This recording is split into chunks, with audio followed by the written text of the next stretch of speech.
Good morning to you all, my dear students.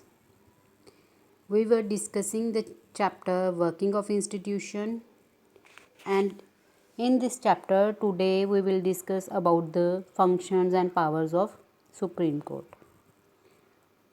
Before discussing the functions and powers of Supreme Court, let's discuss about the judiciary.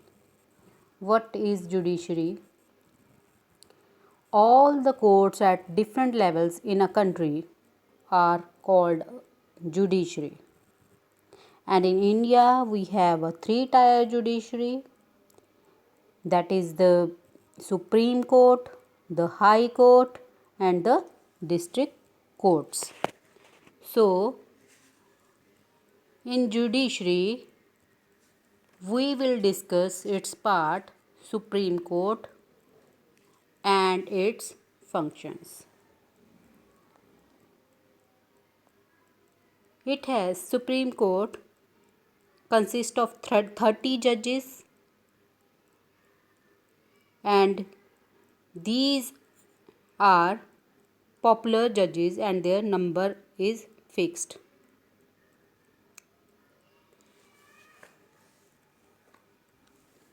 Thirty judges are one Chief Justice and 30 judges, and these are regular judges and their number is fixed. Now we will discuss about we have already discussed about the impeachment process through which we can remove the judges. Let's discuss about the functions of Supreme Court.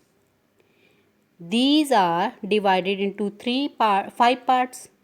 First is original jurisdiction, appellate jurisdiction, advisory power, guardianship of constitution, and guardian of fundamental rights. Now, first of all, original jurisdiction. The original jurisdiction extends to those cases which the Supreme Court has the authority to hear and decide in the first instance, like between the citizen of the country, between citizen and the government, between two or more state governments, and between government at the union and the state level. These are the original jurisdiction function. Now, appellate jurisdiction. It is the highest court of appeal in civil and criminal cases, and it can hear appeals against the decisions of the High Court. Third is advisory jurisdiction.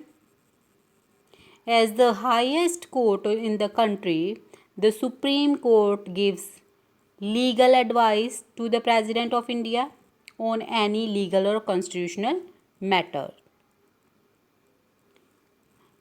This is the advisory jurisdiction, means Supreme Court gives advices to the President of India.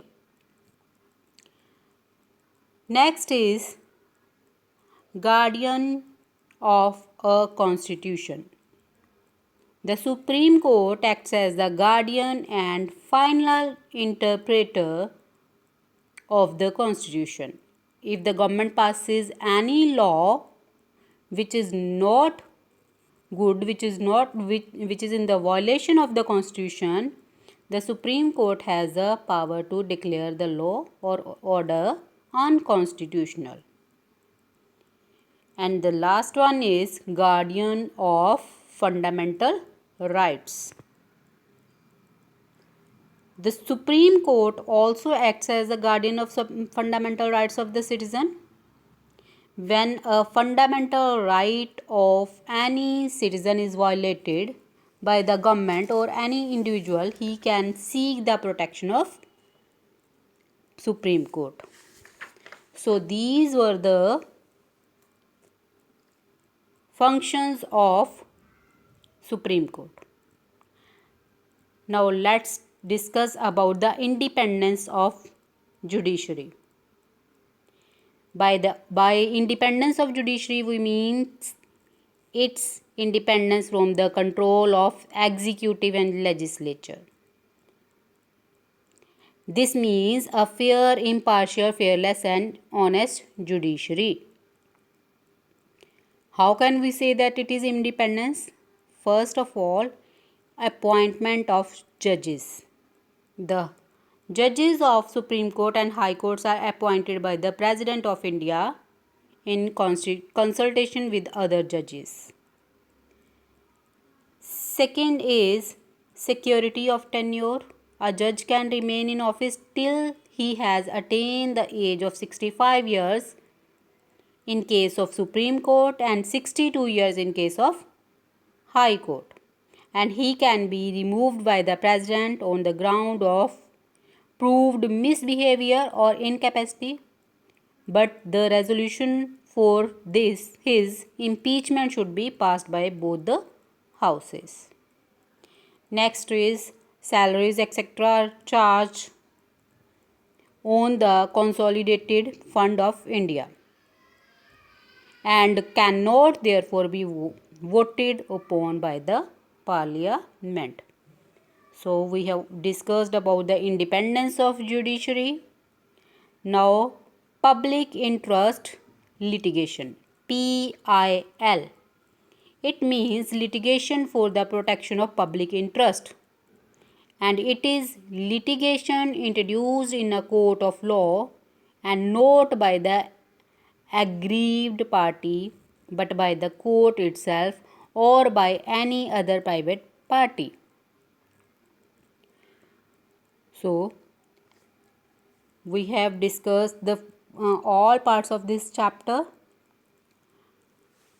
We will discuss next chapter in our next video. Till then, thank you and have a nice day.